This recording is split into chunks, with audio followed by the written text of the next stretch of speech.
No, not sound a bit misogynistic, if that is the right word.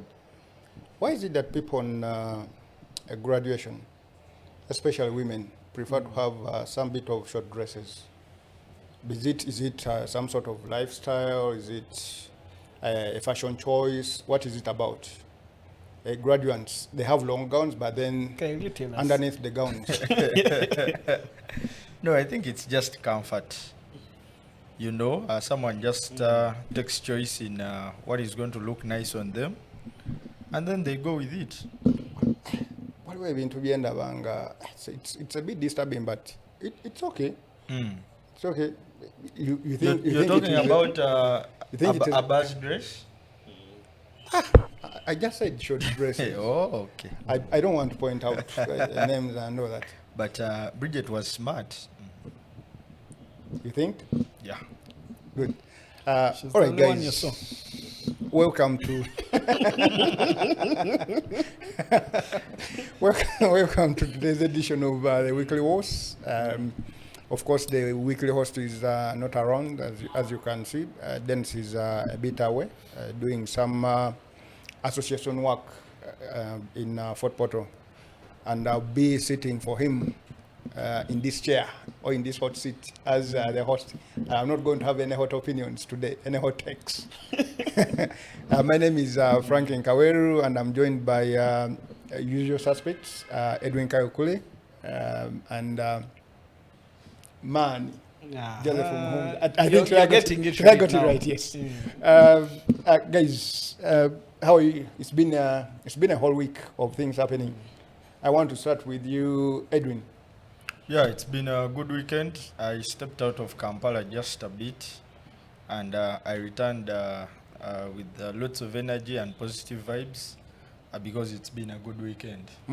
Yeah, however, I don't know if we are already in starters. Oh, I'm still greeting people. Soko uze ku bantu. Oh, I greet Raymond, my man, Kagoda. Anytime I heard that I is getting a busy passport, but I'm yet to confirm. Then my man Fred and the team, surely. Greetings, at least for today. Official greetings. Mbalamusizzaako bassebo ne bannyabo. Muhumza, first say hello to the people. Yes, thank you very much. I'm very happy to be back here today on the Weekly Wowos. Yep. Of course, the usual host, Dennis Musali, isn't around, but you also do an equally good job. My greetings are simple. Of course, to the producers, that is Raymond and Fred. Thank you very much for last week. We shot a very beautiful show. It is up on Kawowo Sports right now, the second edition of Weekly Wowos, the rugby edition. So please go back and keep on watching, and thank you for watching, for all those viewers. All right, guys, go back to the YouTube channel of Kawowo where I put this work, and the last edition of the rugby edition of Weekly Wowos is up and running. It covers a lot of stuff, the Rugby Africa Cup, of course the Women's Cup as well, and a lot of stuff about rugby that you need to look out for. Go and have a very good time watching that. There's some bit of humor and some bit of information, very informative, and also a bit of humor from the national team managers and yours truly. Yeah. All right, Edwin. Let's get to today's issue. What caught you this week? What is your starter for this week? Yeah, my starter is more like a congratulatory message to the people that have watched play the game, but also excel in class.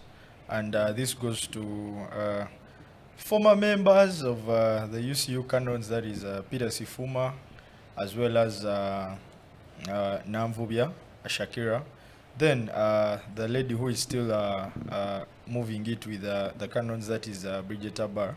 The three were graduating, and surely for calling it excellence in sports, it then adds ice cream when you double it with books. Because when you look at Shakira got first class, and that was a master's in public administration. So shining on and off the court is something that we surely celebrate as Kawowo Sports. And for the other players that also were celebrated on the day, we surely pray that they go on to excel. Even when they leave the home of excellency, we still celebrate them as a UCU fraternity. Very, very well. As a fan of sport, I'm always excited when I see sportsmen and women taking academics so seriously. And there's no way you can talk about sportsmen and a school and you don't mention UCU going sportsmen. I think that university has taken on excellence for sportsmen academically and in sports, and a lot of kudos goes to that university for really promoting academics for sportsmen and women. Man, what caught you this week? What caught me this week? First of all, this week we had the Uganda Rugby Union announcing their 28-man squad, and some of those names were very interesting. In fact, all the names were very interesting, but there were about 3 names that stood out for me. And let me speak about myself a little bit. As a former front rower, it was it was very good to see Fahad Maido. Yes, as a former front rower, it was very good to see Fahad Maido and Blair Ebazibwe and of course also Edward Emiemu get into that team. I would call Emiemu a debutant because this is his second cap for the national team. But my start of the week is that boy Edward Emiemu from Walukuba.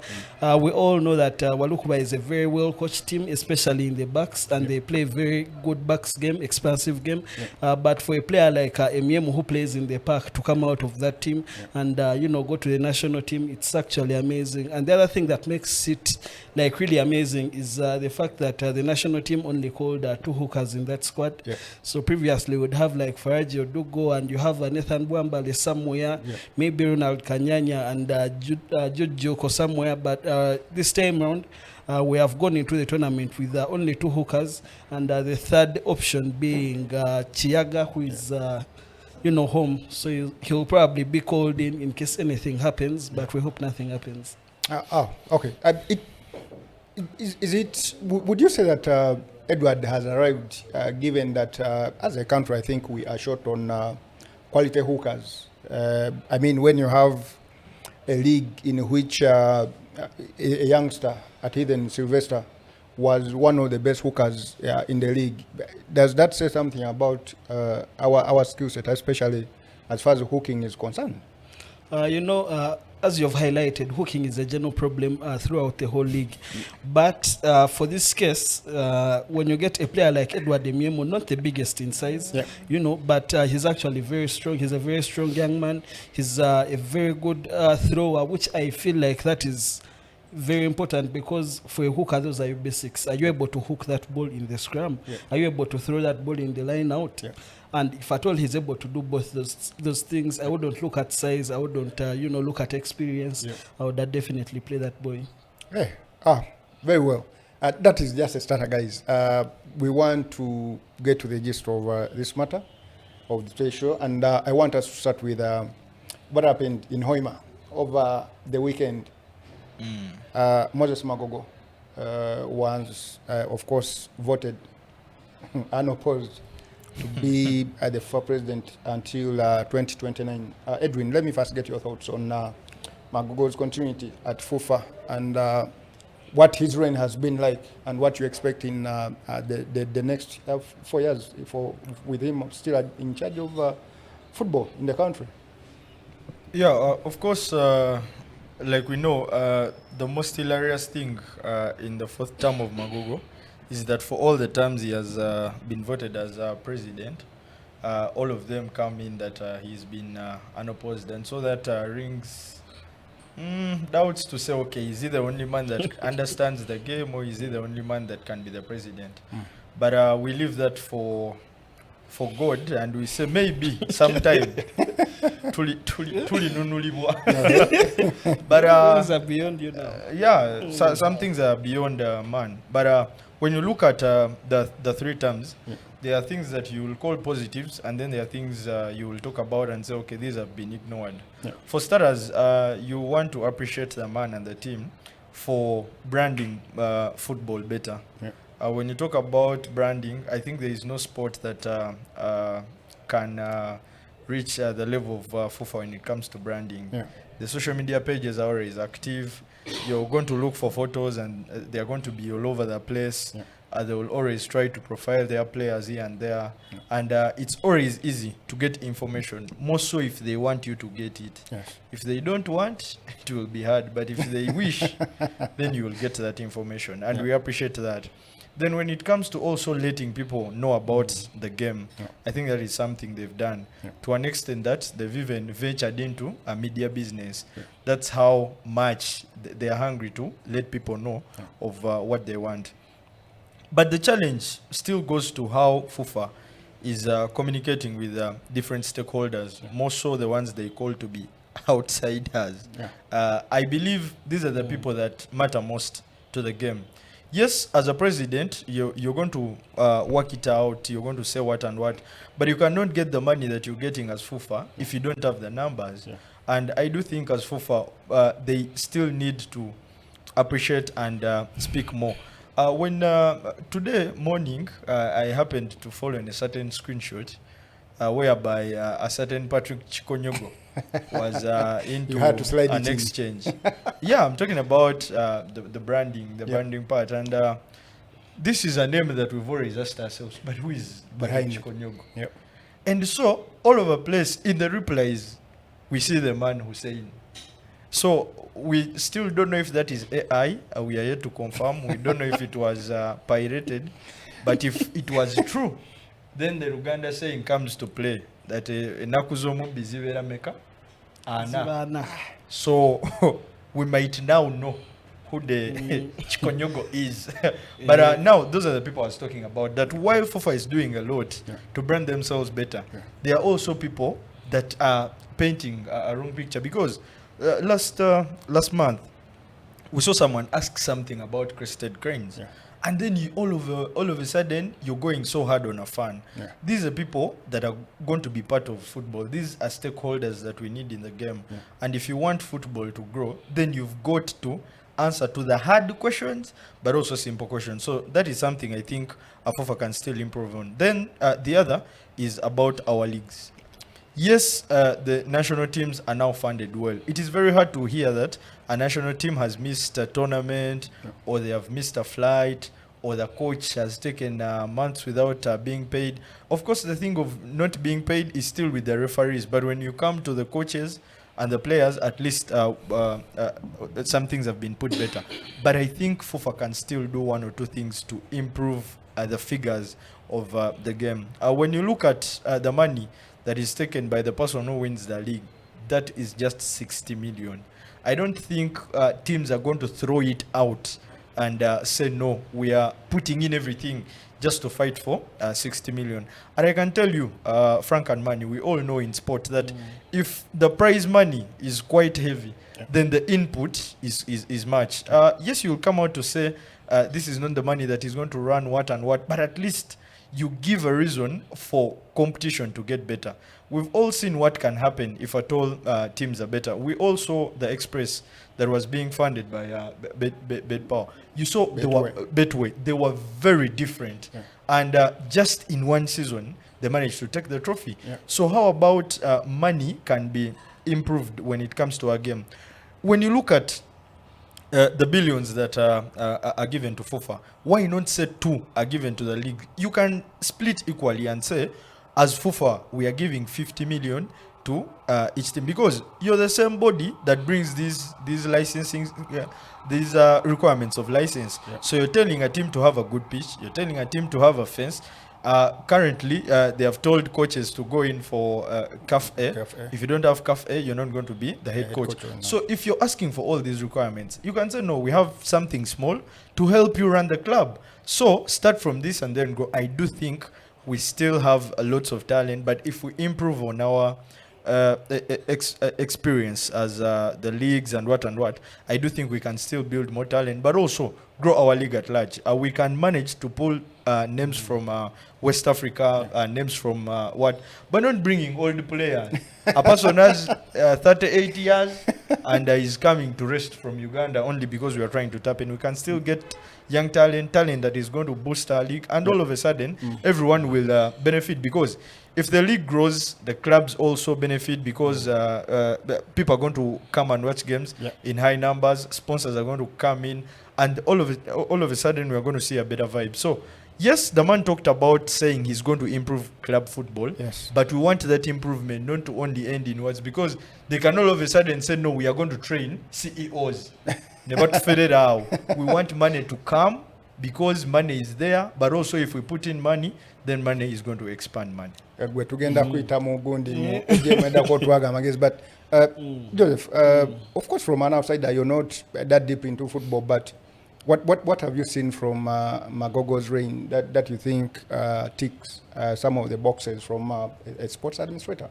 You know, when I was hearing Kyle speaking, he was very passionate, and I don't think I can top that. However, when Magogo came in 2013, there is a famous local journalist that said when Magogo came in, Fufa had one small building. Now it has 2 big buildings. That is an achievement. Fufa didn't have a TV. Now it has a TV and a radio. That's an achievement.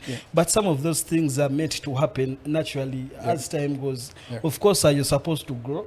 The secretariat that had about a staff of 10 people, when you get more employees, obviously you have to expand. So those are natural, that's natural progress. But as an administrator, he has now this time he has been re-elected as the only candidate. I think he's the best candidate going by that, since he's the only one who qualifies.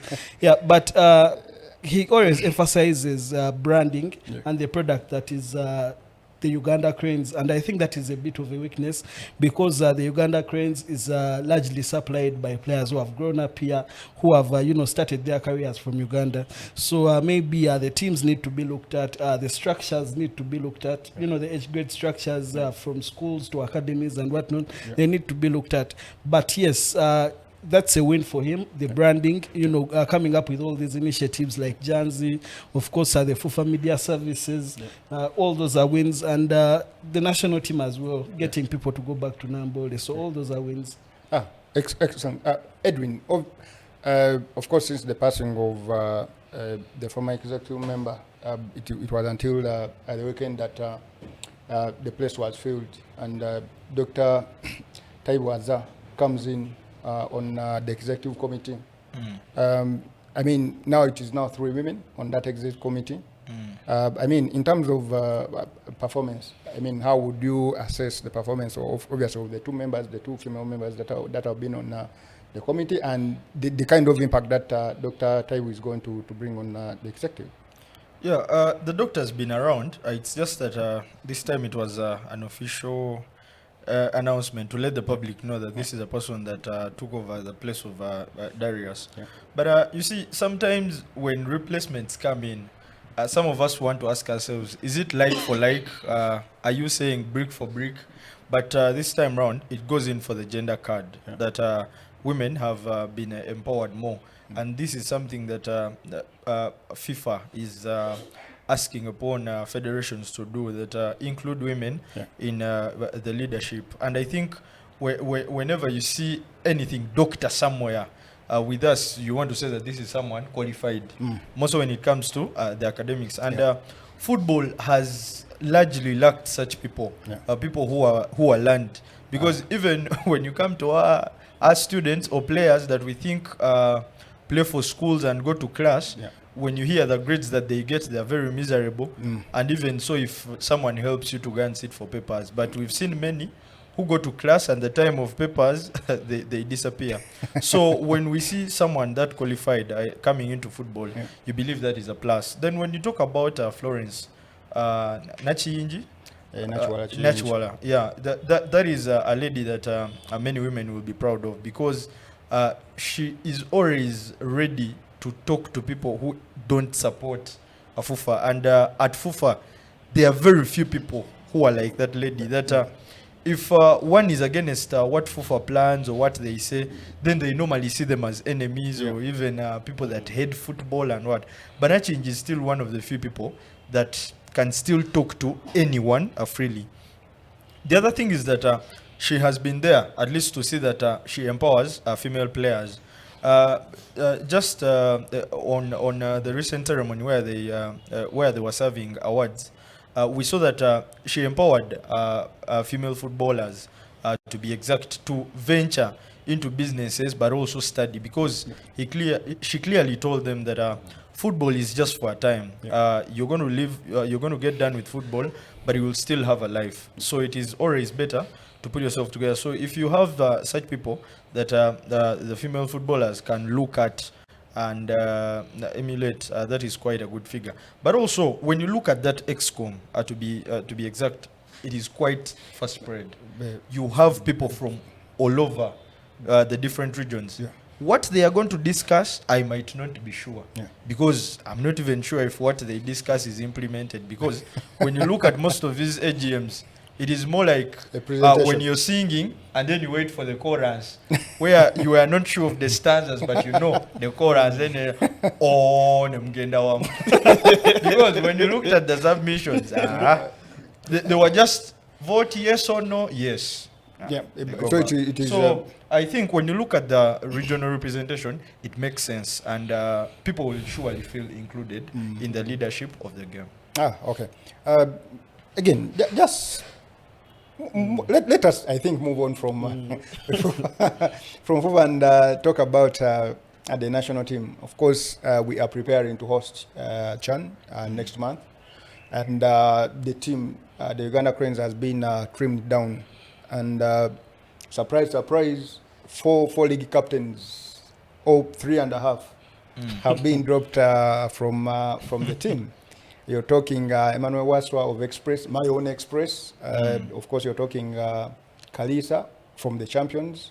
You're talking URA's captain, Enoka Walusimbi, and Gowavila. And a confused Villa fan who has some leaning towards Chitende. The man has told me confused. What are my fans going to say? Totally clear. But let's talk about that CHAN team that has been trimmed down and going to the residential camp. First of all, what did you make of the dropping of the 4 players? Of course, not just those 4, but they are like... Mchwez, of course, was part of the players that were dropped, which I think many expected, given that even the player who we replaced on the team was most likely going to be dropped. But let's talk about the trim that has happened in terms of does it are these players the ones that should have gone, or you think they deserve the place on the team to go into residential? It is very surprising, and sometimes I want to say it is even scaring when they drop players and people are discussing the dropped players than the players that remained. That means there is something wrong. And so for me, when I look at that list of players that were dropped, there are some players that I feel no, we needed their experience, we needed their presence. When you look at a player like Paul Muchurez, you look at a player like Emmanuel Waswa, you look at a player like Karisa, you look at a player like Walusimbi. These are players that have been on the national team for quite a time, and you feel okay if you have them in camp, even though they don't get chance to go into the starting lineup. These are players that can give you experience but also give you leadership in the team, and that is something I think that we lack when you look in that. When you look thoroughly in that national team squad, we lack leadership. We have players that can play the game. We have players that have looked decent in the previous season, but then are they truly leaders? When you look at the likes of Alan Okello, you look at the likes of Semo Gabi, a certain Osama Arafat, these are good players. You want to watch them play the game. But are you sure you're going to give them an armband and they can put together a team? They can be on the pitch and rally others to say, no, we are not giving up. We've been here before. And so, can we keep going? When you look at this Uganda Cranes team, I don't know if they remember that they've never gone out of the group. Most of the things they are doing are more like they are being more of the same? luxurious. No, you know, there are countries that have a luxury of saying, no, we can bring our second bench and and bring still the job. perform. Teams like Morocco, Yeah. you know, you have over 30 players in Europe, and you're saying, Chan, we're going to use our second bunch of local players because others are even on trials in certain teams. Yeah. So I think these players can go. You know, you have that luxury. Yeah. But with Uganda, if you know that you're home, you've never gone out of the group. Yeah. I think you need to do things with more caution and say, no, one or two feet war. We are either going with a leg or tooth, but we have to go out of the group. Because just look at the game that we are starting with. That is Algeria. If at all you lost against Algeria, okay, I'm not praying that we lose. I pray that we win. But I'm giving an example. What if you lost? Hypothetically. Yes. What if you lost? Who in that team do you think is going to give the players that morale, that speech of 10? Yes, and they are getting the morale to say, no, our captain has said this and this, so we are going to rally and go through. You talk about the lack of leadership in the team as is, but Okello has been leading Vipers in our way. Yeah, of course, Okello has been leading Vipers, but Okello has not been the main captain of Vipers. Of course, we all know Milton Karisa is the main captain of Vipers, but still, that team also had leaders. Yeah. You're going to talk about Sentamu, you're going to talk... Now there is Siraji Sentamu, but you also have Yunus. These are players that have been around. Mbowo, of course. Yes, you're going to talk about Mbowo. Mbowo has been in and out of the team. So normally, as any sports team, you always need leaders taking part and being part of the squad. Sometimes they are not even the ones that will shine most. But because they are leaders, I normally give an example. When you look back to that team that ended the drought of going to AFCON, you looked at that team and it had different leaders. Nearly every, in the defenders, you could talk about a leader. You go into the midfield, you're talking about the likes of the Mawejes and what. In the back line, you have the likes of Waswa. In the goal, we had, the legend himself, Onyango. When it came to the front line, you had the likes of Emmanuel Oki. So you have a team of players who can surely fight for the badge. They know what it means to play for the national team. And for me, when I look at our team in Chan, this is something we lack. Even for some players that I thought would be giving us that, surprisingly, those are the players Abaso Sekulist again. But Edwin, of course, what did I still on the team? But also, you talk about who is going to give that speech. I think is not on that team. He was on the team that went to Morocco. Moreover, he was on that team, but he's not on the Chan team. Yeah. So I look. You talk about somebody who is going to give that speech. I mean, when you add Onyango on the technical team, is he not a kind of person who is going to come in and kind of push these players after whatever result they get? But Frank, I'll want to pose a question. Do you think Onyango being added on that technical team, was it planned, or it is something you want to call an impulse thing? But it has happened. It is here. Already, the first thing you said is that we are not doing things, are not streamlined, if we may put it that way. They are not streamlined, but don't you think adding Onyango to the team changes a little bit? Frank, just to answer that, it's not the same as if the three of us have been on the pitch together, we have suffered together, then we go back to the dressing room. If I talk to you, you'll listen. Instead of, say, for example, Fred Darius, our producer, we have been here talking, then he comes and tells us, you talk like this, talk like that. It's not the same thing. The same thing. Why are you having a gutter producer? Yeah, it's not the same thing. So it's better to have a leader who is right next to you on that pitch. He can even talk to you within the game. You know that, okay, I've run my maybe 10 kilometers. He has run his 10. So we are all under the same conditions. And therefore, I would rather trust you than trust someone who is on the bench just shouting instructions. Yeah, you see, that is something I want to believe. Okay, the coming of Onyango, gives us a positive. This is a person that has been there. This is a person that has done it all. But that is why sometimes when some decisions are made, you are saying as a journalist, I wish there was a press conference and I pose a question. Because I want to ask myself, did Muhumuza and the other co-coach, Mole, did they sanction the decision of working with Onyango? The good thing you said you're posing it yourself. No, but you guys might help me as well. Because, you see, there are things that we do, and they're just things of saying, okay, wanotuitawo, because as a team, till date, we don't know the exact technical bench of that Chan team. It keeps expanding. It keeps growing and decreasing. Yeah. Recently, we saw a Paul putting instructions here and there, but this is a man who told us, is it going to be a supervisor? But because that is a decision that was made and there was no press conference to ask this or that, we don't know whether his office of being supervisor ends from A to B or A to Z. That you don't know. So when I look at some of the decisions that are being made, as a fan, day by day, I'm telling myself, don't raise your hopes, keep calm, whatever happens, go with that. Edwin has told us to not raise our hopes, but I know for sure. Moms are not going to tell us the same about the rugby cranes. We get into action tomorrow. The rugby cranes get into action against a sworn enemy, if I may put it that way, Kenya. And let's start with the first things first. What have you made of rugby cranes preparations leading up to this point where, of course, consultants were hired and then, of course, the training camp held down in the south, and, of course, the final squad selected, as you said earlier, and what you think can come out of that squad?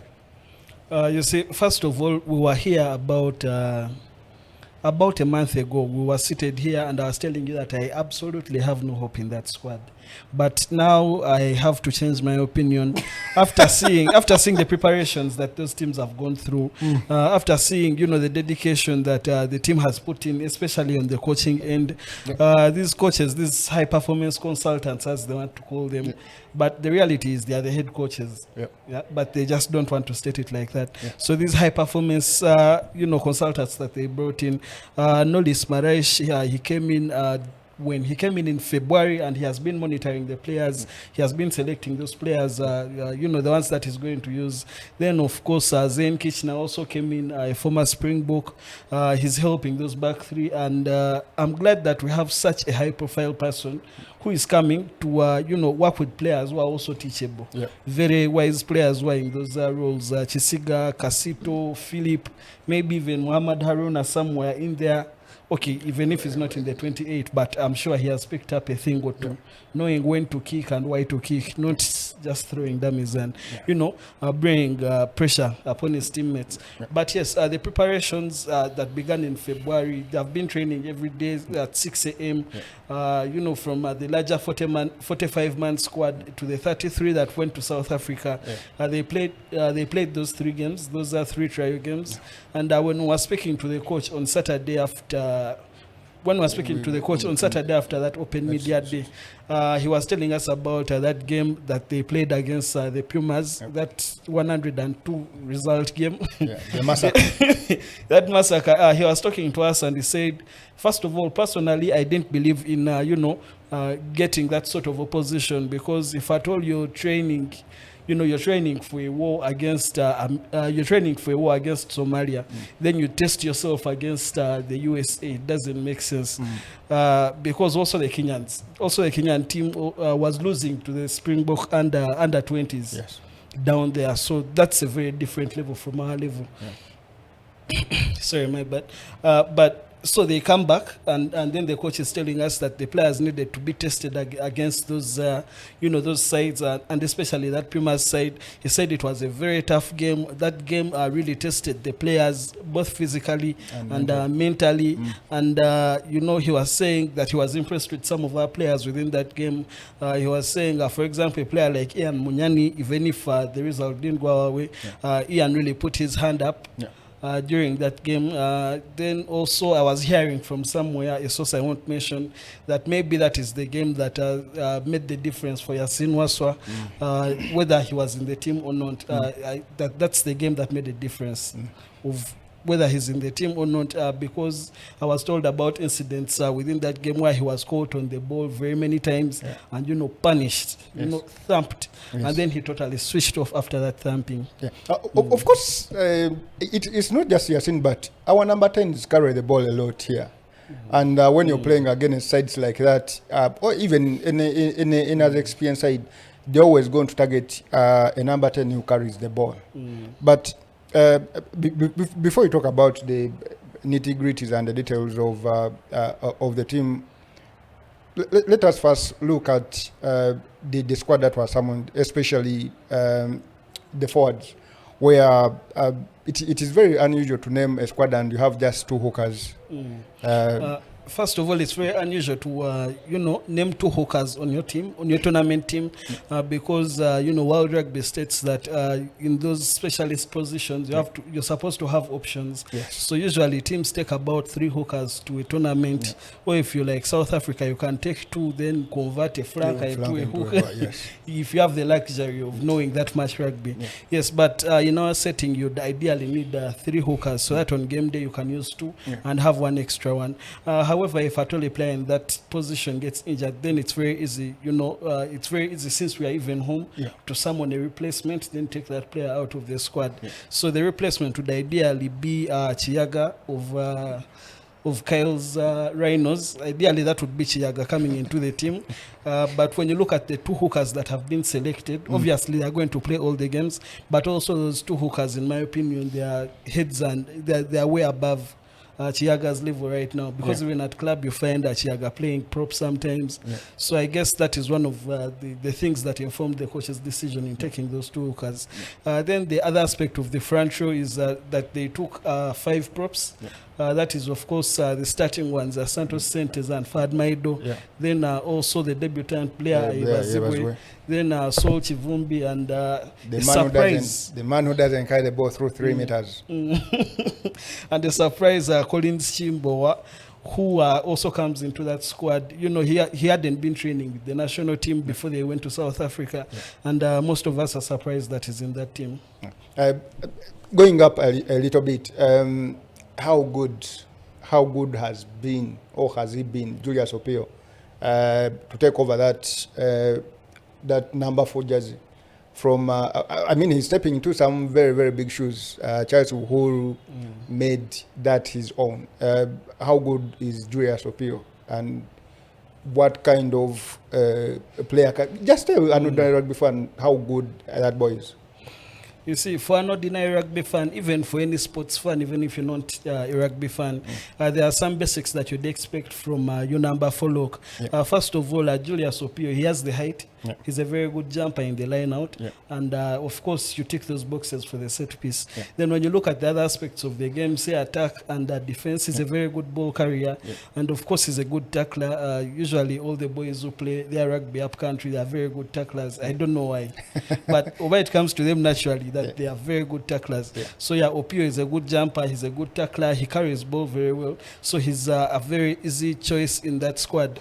However, the other thing that I noted, when most people were making their predicted team, of course, Opio was obviously in there. But then when they were naming the other positions, especially the flankers, they were all going for a flanker who can jump, because we had only one option of a jumper in Julius Opio. But one thing that we noticed during that session on Saturday is that everyone is jumping. If you're a lock, you must jump. So that means among Eliphaz must jump. And I was having a conversation that very day with Johnson, and he was asking why Among wasn't jumping in the league. But the thing is simple: we don't have props who are strong enough to carry him in the league. Obviously, when you go to Pirates, you'll find that Didi can carry him, but then he can't carry him alone. He needs someone at the back to carry with him. But now in the national team, you find that Among is jumping. I was happy to see Sydney Gongodio and Desire Ayera jumping again. So those are the other jumping options. Of course, Brian Wandera is a good jumper. He even jumps at Rams. So that's another good jumping option. The captain doesn't jump? No, the captain wasn't jumping in that session. Okay. All right. I want to jump the loses a little bit and head to the halfbacks. That is where there are quite a lot of questions for many. Of course, from the halfbacks up to into the midfield. When you have Conrad Wanyama, Aaron Ofoiroth, those could be options at the number 9. But of course, Oforos can go to number 10 as well. And then you have Liam Walker, Nkori, Joseph Aredo, all sticking in there. Who do you think makes the perfect kind of halfback pair? In my opinion, I would go for Aaron Ofoeroth and Liam Walker at 10. First of all, what Liam Walker gives you is that stability in play. Even if one would argue that maybe it's a little bit predictable, but it's always good for a coach to know that he has a player that can execute to the dot the game plan. So that is a plus for him. Game plan or instructions? It's the instructions. If at all he's told to play a certain way, then you know you're going to play that way. If at all the coach tells you we are going to play in these areas, we play 2 phases, then we exit, he's going to give you exactly that. He won't try to do the fancy things of, throwing a dummy here and trying to carry himself. He will execute perfectly the game plan. Then, of course, the other thing that Liam Walker does very well is that he's a very good kicker, both for goal and also during during the territory game. And if at all you remember that Elgon Cup game in 2023 where he won us that game, you'd think that you need such a player in your squad. Of course, the other halfback options, Conrad Wanyama and William Nkori, they seem like the players that are going to play this tournament. Joseph Aredo is going to be reserved for center. So going into the midfield, of course, we have Massa, my favorite.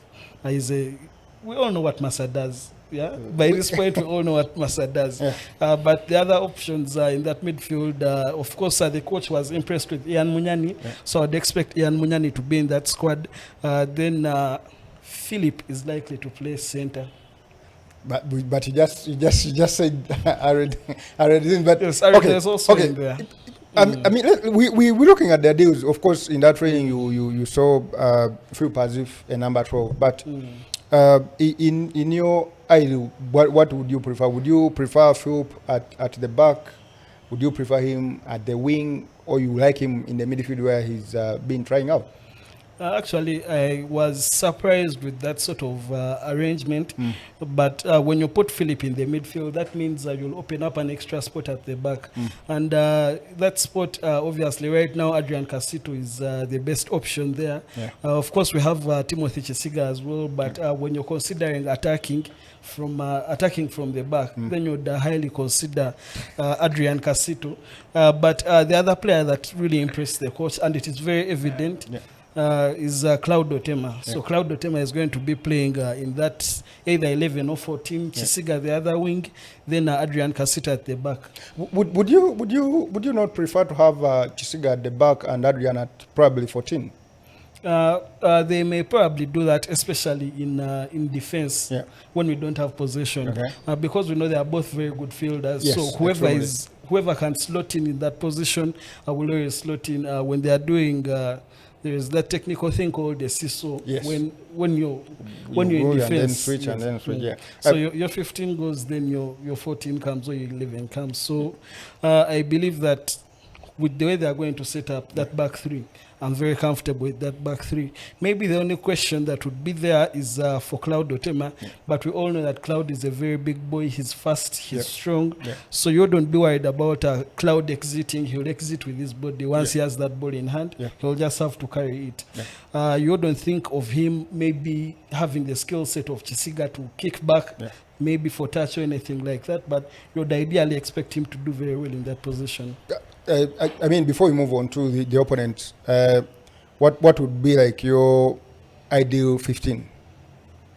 So my ideal 15, let me begin with, let me go in order of 1 to 15. My number 1 is obviously Santos Senteza.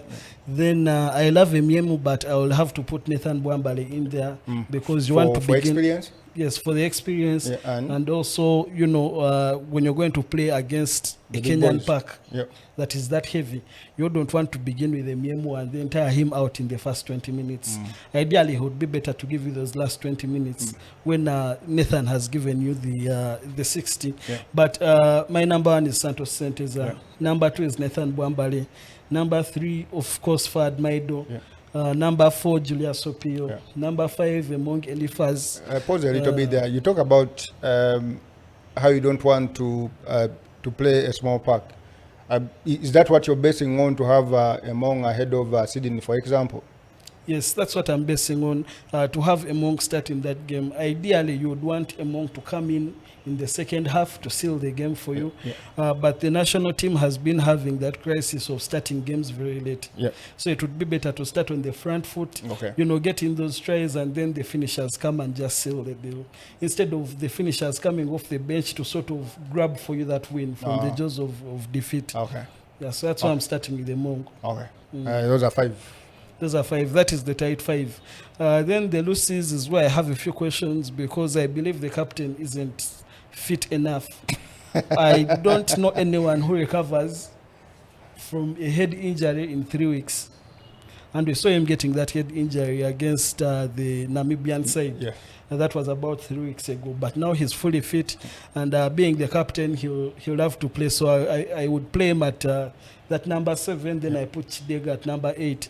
Ideally, Chidega at number 6. Yes, ideally, Byron in his prime, he was the preferred number 6 because he would do all that dirty work on the pitch. But now you have a younger, he's not young, but he's younger. You have Frank Chidega in that position. Frank can tackle anything that moves on that pitch. So I would play Frank at 6, then I play the captain who is on your screen right now, Byron Oketayo. Then I would play Byron at 7, then 8 I would play Pius Ogena. Pius Ogena, Alex Atrinda, Desire Ayera. Why Pius Ogena? Pius Ogena, he has the experience, first of all. When you think of a player that has played, he has also played briefly in the Kenyan League and he has come back home here. Then he also has great experience in the Ugandan League. You would want such a player to start, and then ideally, when you talk about the other options, that is Desire Ayera and Eric Saturinda, those are game changers. So once you begin with stability, you bring in those game changers like Desire, like Alex Aturinda, to bang in those dying minutes, and you just seal the deal. And you said your half-back pair has Aaron and Liam Walker. Yes. Your midfield has? My midfield has Isaac Massa and Philip Okorach. So you have no place for Ian Munyani, who your coach said he put Ian's hand up. Well, that is my list. The coach also has his. But for me, that is mine. I've not seen Phil play outside center. Okay, you're putting him inside. Okay, you can put him at the number 12. So you have Massa outside. Yes. Okay, and your back 3? My back 3, I would have Chisiga 11, then 15 Adrian Casito, then 14 Cloud Otima. Of course, the Kenyan team is already out. It has a bunch of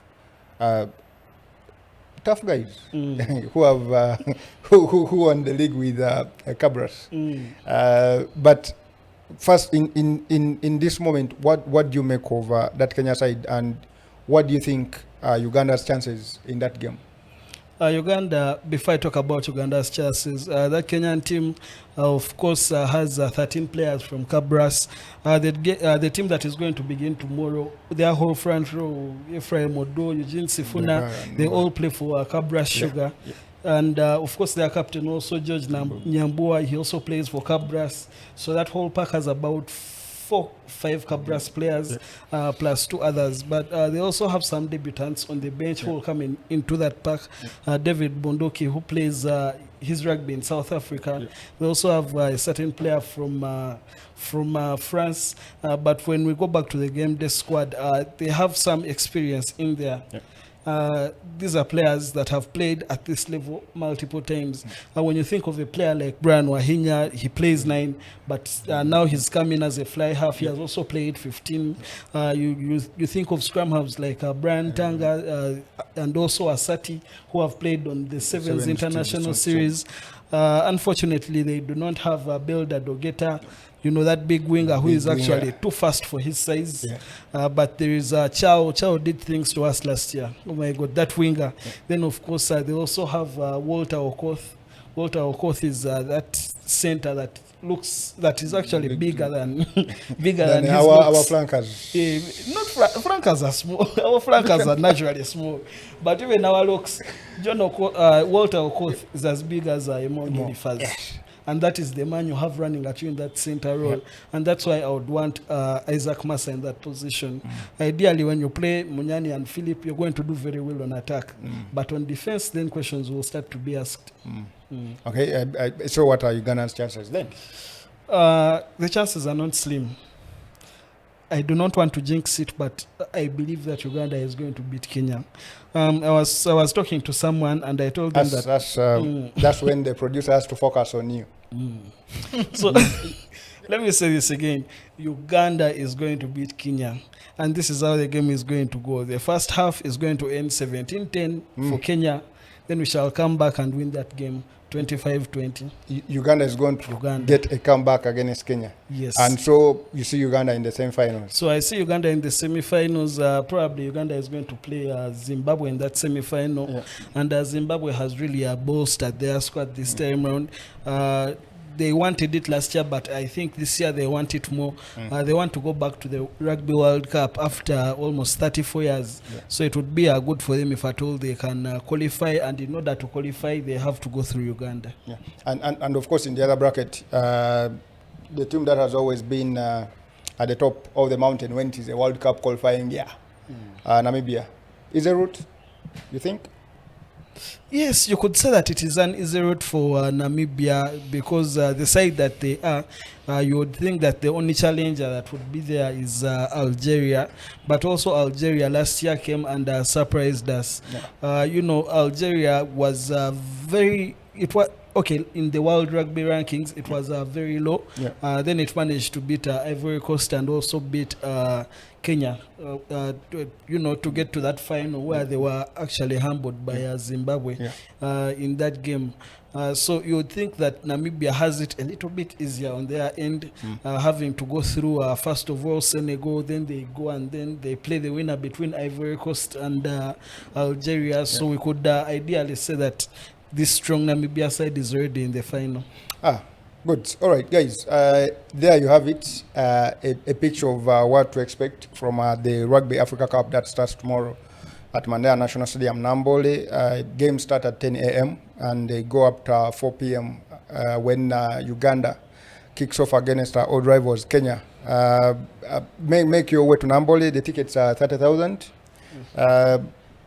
I've always said that is value for money if you're going to pay 30K for 4 test matches. And Mahomes, I was not impressed with that. Even if you're paying for 4 test matches, he thinks it is still too high. But guys, make it to Nambole, go back Uganda Cranes, the Rugby Cranes actually, to beat Kenya. And Mahomes said, to end up back Kenya, 4 p.m. But game start at 10 a.m. Let's move on to something that is quite surprising, Edwin. Of course, you're not talking in a while, but yesterday I was at YMCA and I saw something I've not seen in basketball from top teams for a while. Rockets came into the game, lied down, they were beaten, harassed, showed nothing. And that is not me taking anything away from how the Oilers played that game, but I've not seen Kampala Rockets look so bad, so disinterested in the game as they did yesterday. I think the Oilers started with 13 unanswered points. That is insane for a team. And that is when I think Coach Naja called his first time out. But I want to start with the Sto Oilers. They have been a totally different team in the second round. Okay, could this be now the time when you say the champions are starting to switch on as the playoffs come closer and closer? Yeah, of course. With City Oilers, like I said from our first show, I put it clear that it's not going to be easy to dethrone them because they know what it takes to be a champion, and they have it in their DNA that they should always be winning. So when you look at the boys, I think now they are more like starting to look like a team. And it's starting to click in for the players that have been looking a bit shaky. I, for one, am still so impressed with how Bolton Rujumba is looking like in the second round. Because I'm one of the people who were saying a lot of hard things to the man that looked a bit lost in the Omusajja park, wali tomumatira. in the first round. No, I just like it when players come and kind of prove a thing or two to their naysayers. Right now the man is balling. no, but It yeah. was just a matter of time. Yeah, but we are appreciating the way the man is looking like, because for his height and not a very aged man, you're happy whenever you see such a talent grow, because you feel it can be an addition anywhere when it comes to the nation. But also, I think they have figured out how they are going to look like with the injuries. More so when you talk about the injury of Titus Lual, I think now they are looking more decent to say, okay, how do we look like without Titus? And it is also looking better. Then it has not yet still looked very fancy for Fayed like it should, but you believe he will always show up in the playoffs way better than regular season. So it's also very early to give up on the man, but also it tells you how much they will look like if at all the two additions come in. Because when you talk about Chad, everyone is talking about shooting. So then you say for the teams out there, Temta Kakweda likirira, but now you can tell that City Oilers are not going to be any other easy side that you're going to walk through like we thought in the beginning of the season. Yeah, I mean, talking about still teams that are quite improving and looking much better in this second round. Summit was average in the first round. They make three signings in the second round, and they are totally different. Beaten up on Blazers, beat UCU yesterday, and ultimately it is a team now that you think can challenge in the playoffs.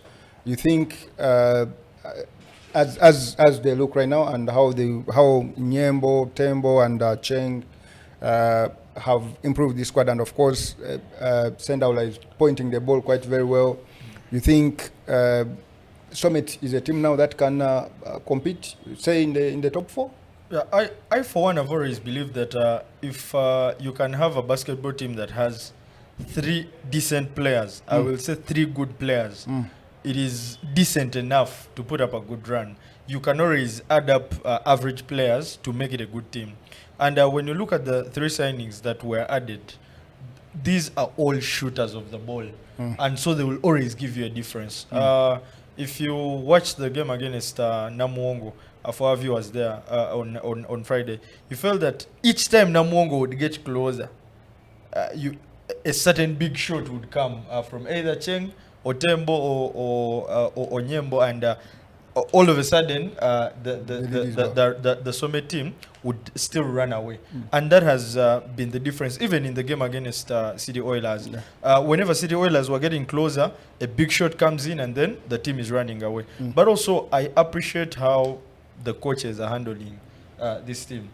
I so much believe in coaches that push players to shoot the ball, even when things don't go right on a certain day. They used to you kind of way. Yes, keep shooting that ball because we're in regular season. For God's sake, I had someone say that on the day that UCU won with that last shot, I had a player say, I had someone say that was something of the player. No, that is the coach's thinking. We either lose the game or win it, but we are not saying tie the game and go into extra time. So I love the fact that the Summit coaches are empowering these guys to shoot. I saw that shot of Cheng. Cheng was hesitating. That last shot that sent him later on the line after Cheng was hesitating, and they shout on the bench, shoot. So when he shot the ball, he ended up getting a foul, and he was sent on the line. So if this team is going to look like this, then at least we have another team that is going to be either party spoiler, or it will say it will have a lot to say in the bigger run when we get into the playoffs. But also when you look at the other players, they're also looking a bit decent. It is very hard to get a pathfinder in that game. Most of them are looking decent, and also the bench is contributing quite much, because when you see the players that they bring in for the first players to rest, you feel it's a decent side, and I can't wait to see how they will look like in the playoffs. Obviously, from position number 2 to position number 8, 9, they are not yet determined, but of course, who is going to top at the end of the season is pretty much known. They finally won a game after 3 successful defeats, now Blazers. You think this was long coming? It was just a blip that now Blazers encountered, or there was some serious problem that you identified? No, you can't say there is a very serious problem with Namongo. For me, my concern is still about the rotation. I pray that the coach finds his best. There could be 8. You find your best and say, if I'm to rotate, I'm not going past this number for every serious game I'm going into. Because at some moment, you want these players to gel in, you want these players to get chemistry, and it will help them in the games that will be determining positions or even the championship. Because sometimes you want players to get that family spirit of saying, even though I'm not looking there, I know where this person is. Even if I throw the ball on the dash and it bounces back, at least I'm sure that this player is ready to pick the rebound. But then my other concern is also with the signings.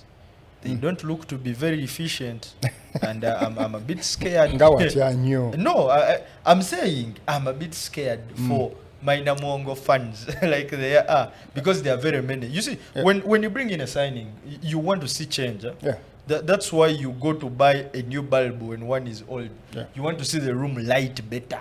Now, I'm not seeing that light. It is a bit dim. When you look at Ivan, okay, you will say he has taken long without playing. So it will take time for him to gel in. Then when you look at the Nigerian, he doesn't look so much Nigerian.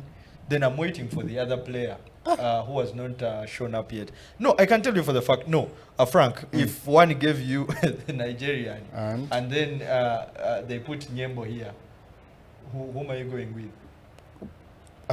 What do you mean? No, I mean, if you found just 2 basketball players, they're in a room, they are locked up. No, they have not played, or they have played. Oh, what are you talking about from what I've seen so far? Oh, they have not. I'm saying you've looked at 2 players. Exactly, but what? Okay. Them play? No, the man is not giving me. I'm saying, okay. Now, today is what? Is a Monday. They've given you those 2 players. They are sitting there. They are telling you go with one. Whom are you going with? No, based of what they have shown so far? No, of course, based of what they have shown so far, because Nyembo is quite good in transition, and he's a scorer. Of course, it is going to come naturally that you're going to go with Nyembo. But if you're looking at the overall game, of course, the scoring is important, but of course you have to look at other aspects of the game. For example, the way I want to look at it like how Moses Macau plays for the Oilers. The thing is, if a player is assigned a hard defensive responsibility, you're obviously going to take away something away from the offense. The way Summit plays is that most of the biggest defensive responsibility is going to be given to Teko. Okay? And Nyembo is going to have a little bit of freedom to run.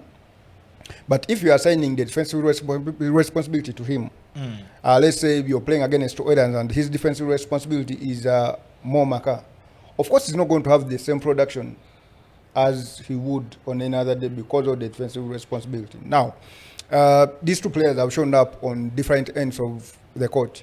I think the Nigerian has shown up more on the defensive end of the ball, while Nyemba has shown on the offensive. Okay, but obviously people appreciate offense more than defense. No, and certainly you are one of them. If you're looking at the offensive side of the ball, you're going to take Nyembo any day of the week. If you're looking at just defense, you want somebody who is going to quite stop, who is going to throw a body at the opposing big man. Probably not so much, because the thing with Blazers is that they don't necessarily need the Nigerian to score, because they have a lot of scorers on the team. So that Frank, is the thing. And they play a lot of small ball. Going forward, we are waiting to see what the Nigerians. I think the concern in for the coming games. I think the concern for non-players, especially the coaches, should be the finishing of James Okedo. around the basket. I don't think he has been taking those easy layups that he knows how to he's around the basket, but in recent games I don't think he has been taking out those layups, and I think he needs to start scoring if Namblers are to thrive in the post. But I think that is it. Yeah, of course, Okello has not looked the best, but for the spirit, I still appreciate him for the spirit. That even on the day when Namongo is looking bad, he's not going to be the player who hides away from responsibility. Then I can't wait to see how the other signing of Namongo is going to look like, because he has not yet put on a jersey for the games I've watched, but I wait to see how it's going to look like. Then UCU completed their regular season, losing to Summit. Of course, I'm one of the people who will still say you will never be sure of how that team is going to look like. On a day when you think now they are in rhythm and they are collecting wins, that is the day they will show you that they can also lose. But the coach has come out to say he has at least seen a few players who are ready to take up positions in the game, and he also says now is the time for these players to rest and regroup, for everyone to know and find out what is going to be my responsibility in the playoffs. All right, guys, be sure to watch the National Basketball League that we bring you. And unfortunately, we're not able to have a live stream this past weekend, but of course we shall have it covered this week. Wednesday, Sundays, we're going to be having the National Basketball League streaming, and obviously the playoffs are coming up as the regular season gets done in a couple of weeks. We want to thank you for following, and that has been today's edition of Weekly Wowos. We'll catch you again next week.